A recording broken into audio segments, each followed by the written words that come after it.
आप जानते हैं कि ऑपरेशन सिंदूर के बाद भारत से कई डेलीगेट जो है वो दुनिया भर के अलग अलग मुल्कों में गई, जिसमें तमाम देश के अलग अलग दल के मेंबर ऑफ पार्लियामेंट हैं, जिसमें असदुद्दीन ओवैसी भी शामिल है। ओवैसी भी कई मुल्कों में जा करके ऑपरेशन सिंदूर के बारे में बता रहे हैं और पाकिस्तान पर लगातार जो है प्रहार कर रहे हैं। लेकिन ऐसे में असदुद्दीन ओवैसी की एक तरफ तारीफ भी हो रही है तो दूसरी तरफ यह कह करके विरोध भी किया जा रहा है कि क्या असदुद्दीन ओवैसी साहब आप सिर्फ जा करके वहाँ पर पाकिस्तान के खिलाफ बोलेंगे, ऑपरेशन सिंदूर की वाहवाही करेंगे, या फिर अपने देश में हो रहे अल्पसंख्यकों के ऊपर जुल्म सितम का भी जिक्र करेंगे।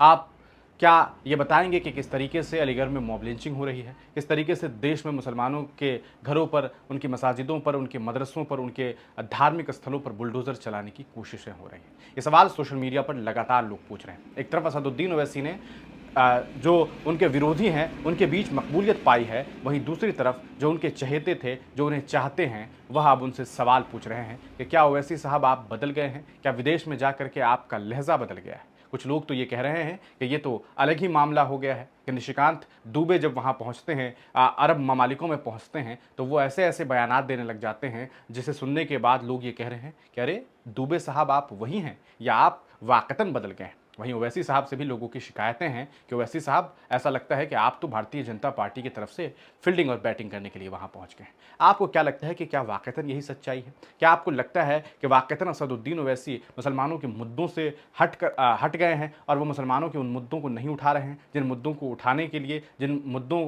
पर बात करने के लिए उन्हें मकबूलियत मिली है? आपका क्या इजहार ख्याल है? यकीनन ये बात कही जा सकती है कि निशिकांत दुबे का जो लहजा है, जिस तरीके से वो बात कर रहे हैं, जिस तरीके से, जिस अंदाज में वह विदेश में जाकर के और ख़ास करके खाड़ी मुल्कों में जाकर के अपनी बात रख रहे हैं, यह सुनने के बाद लोग ये कह रहे हैं कि अरे निशिकांत जी, आप जब भारत में होते हैं तब आप इस तरह का बयान क्यों नहीं देते, आप यहाँ इस तरह की बातें क्यों नहीं करते? आपका क्या इजहार ख्याल है? अपनी राय कमेंट सेक्शन में ज़रूर लिखिएगा। बहुत बहुत शुक्रिया। चैनल को ज़रूर सब्सक्राइब कर लीजिए।